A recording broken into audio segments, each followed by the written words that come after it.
Hi, welcome to my channel. New year 30 day weight loss சேலஞ்சோட day 4. இன்றைக்கி காலையிலேருந்து night வரைக்கும் நீங்கள் எது மாதிரி உணவுகள் எடுத்துக்க போகிறீங்க அப்படின்றது தான் இப்போ நம்ம பார்க்க போகிறோம். காலையில் எழுந்த உடனே வாய் கொப்பளிச்சிட்டு ஒரு டம்ளர் சுடு தண்ணி, அது வந்து டெய்லி ரொட்டீனாக வச்சுருங்க. காலையில் இந்த சுடு தண்ணி குடிக்கிறது, அது குடித்ததுக்கப்புறமா ஒரு 10 நிமிஷம் கண்ணை மூடி தியானம் பண்ணுங்கள். அதுக்கப்புறமா நீங்கள் ஃப்ரெஷ்ஷானதுக்கப்புறமா எம்டி ஸ்டமக்கில் நீங்கள் எடுத்துக்கக்கூடிய அந்த ஒரு ட்ரிங்க் என்ன அப்படின்னு பார்த்தீங்கன்னா, காலையில் மின்னாள் நைட்டே ஒரு 15 காஞ்ச திராட்சையை தண்ணியில் ஊற வச்சுட்டு படுத்துருங்க. காலையில் உங்களுக்கு அந்த காஞ்ச திராட்சை நல்லா உப்பி பெருசாக இருக்கும். அதை என்ன பண்ணுறீங்கன்னா, முதல்ல அந்த திராட்சையை மட்டும் மிக்ஸி ஜாரில் போட்டு ஃபஸ்ட்டு நல்லா அரைச்சிட்டு, அதுக்கப்புறமா அந்த ஊற வச்ச தண்ணியும் கூட சேர்த்து நல்லா அரைச்சி வடிகட்டி காலையில் எம்டி ஸ்டமக்கில் எடுத்துக்கோங்க. இந்த காஞ்ச திராட்சை தண்ணீர் எதுக்காக எடுத்துக்கிறோம் அப்படின்னு பார்த்தீங்கன்னா, நம்ம டயட் இருக்கும்பொழுது நம்ம வயிற்றில் இருக்கக்கூடிய மலம் வந்து ரொம்ப கட்டிவிடும். பாத்ரூம் போகிறதுக்கு நிறைய பேர் ரொம்ப கஷ்டப்படுவாங்க. டயட் இருக்கவங்க எல்லாருக்குமே நல்லாவே தெரியும். அது மாதிரி பிரச்சனை வராமல் இருக்கிறதுக்கு நம்ம இந்த காஞ்ச திராட்சை தண்ணீர் எடுத்தோம் அப்படின்னா, உங்களுக்கு பாத்ரூம் போகும்பொழுது உங்களுக்கு எந்த ஒரு பிரச்சனையும் வராது. அதனால் இந்த காஞ்ச திராட்சை தண்ணியை காலையில் எம்டி ஸ்டமக்கில் நீங்கள் எடுத்துக்கணும்.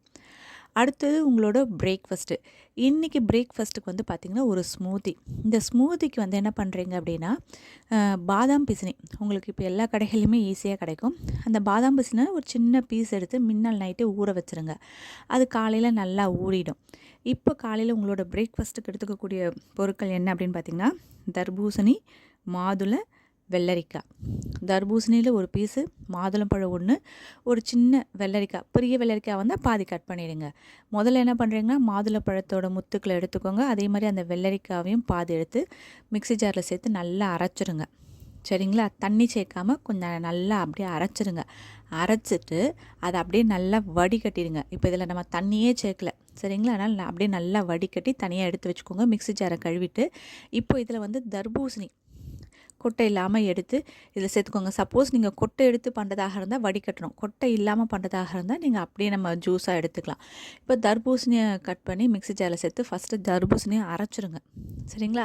அரைச்சதுக்கப்புறமா மின்னாள் நைட்டு ஊற வச்சோம் இல்லையா பாதாம் பிசினி, அதுலேருந்து 2 ஸ்பூன், நீங்கள் ஊற வச்சது 2 ஸ்பூன் இருக்க மாதிரி எடுத்துக்கோங்க. எடுத்து அதை மிக்ஸி ஜாரில் சேர்த்துக்கோங்க. அதுக்கப்புறமா நம்ம ஏற்கனவே அரைச்சி வச்சுருக்கோம் இல்லையா மாதுளம்பழம், வெள்ளரிக்காய் வடிகட்டி, அதையும் அதோடு சேர்த்து நல்லா கிரைண்ட் பண்ணுங்கள். இது வந்து ஒரு நல்ல ஸ்மூதி மாதிரி நுர பொங்குற அளவுக்கு உங்களுக்கு நல்லா வந்துடும். அதை வந்து நல்லா ஒரு 200 ml இருக்க மாதிரி பெரிய டம்ளரில் அப்படியே நீங்கள் வந்து உங்களோட பிரேக்ஃபாஸ்ட்டாக நீங்கள் எடுத்துக்கலாம். இது கூட நீங்கள் சியா சீடு ஊற வச்சுருந்தீங்க அப்படின்னா அது கூட கலந்து எடுத்துக்கலாம். சப்போஸ் சியா சீடு இல்லைனா கூட நீங்கள் அப்படியே எடுத்துக்கலாம். குடிக்கும் பொழுது அவசரப்பட்டு குடிக்காமல் நல்லா சிப் பண்ணி குடிங்க. காலையில் உங்களோட பிரேக்ஃபாஸ்ட்டு இது மாதிரி ஒரு ஸ்மூதி குடிக்கும்பொழுது நல்லா ஃபில்லிங்காக இருக்கும். உங்களுக்கு அடுத்து பசி அப்படின்றது அவ்வளோவா வராது. ஏன் அப்படின்னு பார்த்தீங்கன்னா, கூட நம்ம வெள்ளரிக்காய் சேர்த்துக்குவோம்.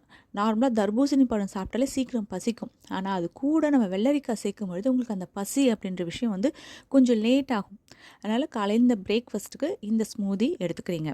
இப்போது பிரேக்ஃபாஸ்ட்டுக்கும் லஞ்சுக்கும் நடுவில் சப்போஸ் ஒரு சின்ன கிரேவிங்ஸ் இருக்குது, பசிக்கிற மாதிரி இருக்குது அப்படின்னு நீங்கள் ஃபீல் பண்ணிங்க அப்படின்னா, ஒரு 3 பேரிச்சம்பழம் கொட்டை எடுத்துகிட்டு அது நீங்கள் மெதுவாக மென்று சாப்பிட்டிங்கன்னா உங்களுக்கு அந்த கிரேவிங்ஸ் இருக்காது, பசி உங்களுக்கு கொஞ்சம் தள்ளி போகும். ஓகேங்களா?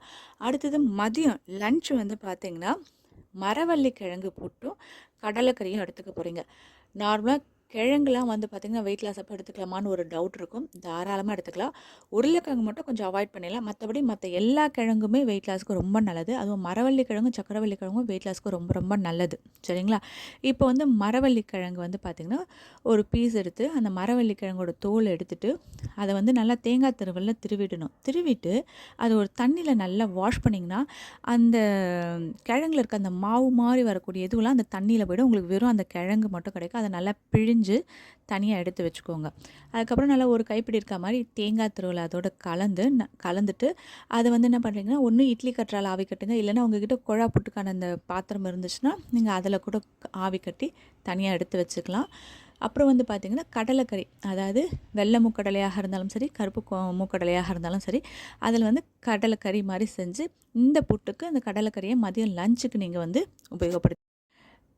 இப்போ உங்களுக்கு ஒரு டவுட் வந்திருக்கும், சிஸ்டர் காலையில் ஒரு ஸ்மூதி சொன்னீங்க இல்லையா, அந்த ஸ்மூதியில் நீங்கள் சுகர் கண்டென்ட் எதுவும் போட சொல்லலையே, நாட்டு சக்கரை போட்டுக்கலாமா அப்படின்ற ஒரு டவுட் வரும்.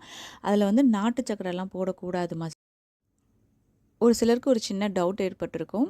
இப்போ காலையில எடுத்துக்கக்கூடிய இந்த ஸ்மூத்தியில் வந்து நாட்டு சர்க்கரை, பனக்கற்கண்டு இதெல்லாம் கலந்துக்கலாமா அப்படின்னு சொல்லிட்டு.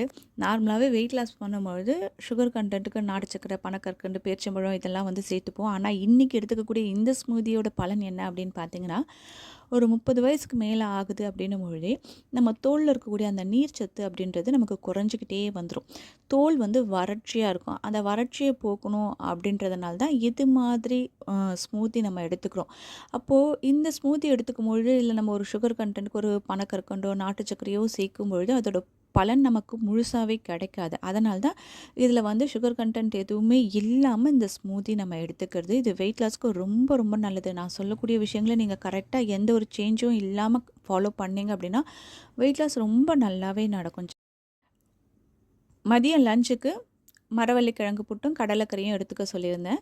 இப்போ வந்து பார்த்திங்கன்னா லஞ்சிலேருந்து ஈவினிங் ஸ்நாக்ஸ் அப்படின்னும் பொழுது ஒரு பொட்டுக்கடலையோ இல்லைன்னா வந்து வேர்க்கடலையோ ஒரு கைப்பிடி எடுத்துக்கலாம்.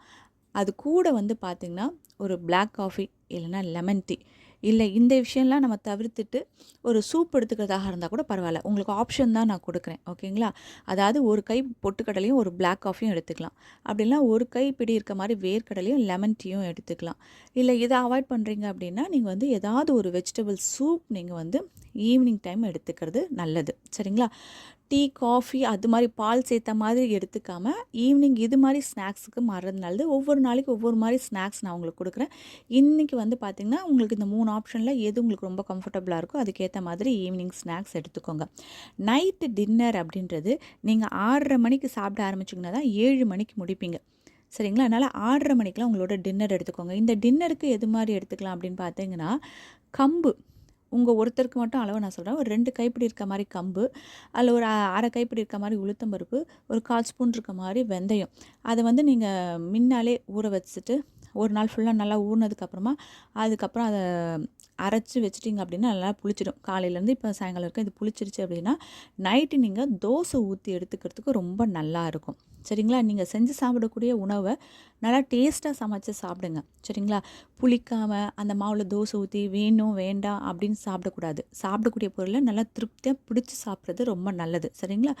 இப்போ ஒரு 6:30 மணிக்கு நீங்கள் சாப்பிட ஆரம்பிச்சுங்க 2 கம்பு தோசை எடுத்துக்கோங்க. கூட சைட் டிஷ்க்கு வந்து பார்த்திங்கன்னா சட்னி, சாம்பார் இல்லை வீட்டில் நீங்கள் என்ன குழம்பு வச்சுருக்கீங்களோ அதை நீங்கள் வந்து தோசைக்கு நீங்கள் எடுத்துக்கலாம். 7 மணிக்கெலாம் நீங்கள் சாப்பிட்டு ஃபுல்லாக முடிச்சிட்ருக்கணும். ஓகேங்களா?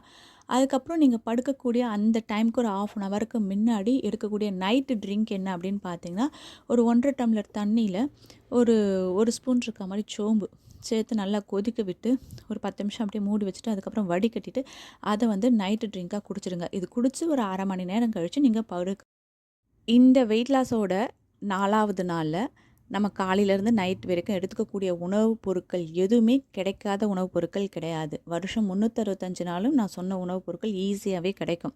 தர்பூசணி கூட இப்போலாம் வந்து பார்த்திங்கன்னா வருஷம் 365 நாளும் நமக்கு கிடைக்குது. அதனால் இன்றைக்கி எடுத்துக்கக்கூடிய உணவுகள் இப்போ இந்த வாய்ஸ் மெசேஜ் நீங்கள் கேட்டுட்டிங்கன்னா இன்றைக்கி அதுக்கேற்ற மாதிரி பொருட்கள் வாங்கி வச்சு நாளைக்கு நீங்கள் அதை அப்படியே கரெக்டாக ஃபாலோ பண்ணிங்க அப்படின்னா மறுநாள் நீங்கள் வெயிட் செக் பண்ணி பார்க்கும்போது உங்களுக்கு ஒரு நல்ல ரிசல்ட் ஒரு உடற்பயிற்சி இல்லாமல் ஒரு நல்ல ரிசல்ட் கிடைக்குது அப்படின்னா சொல்லக்கூடிய விஷயங்களை நீங்கள் கரெக்டாக ஃபாலோ பண்ணுற மாதிரி இருக்கணும். அப்போ தான் உங்களுக்கு கரெக்டான ரிசல்ட் இன்றைக்கி நான் சொன்ன இந்த டயட் உங்கள் எல்லாருக்குமே நல்லா பிடிச்சிருக்கும் அப்படின்னு நினைக்கிறேன். கரெக்டாக ஃபாலோ பண்ணுங்கள்.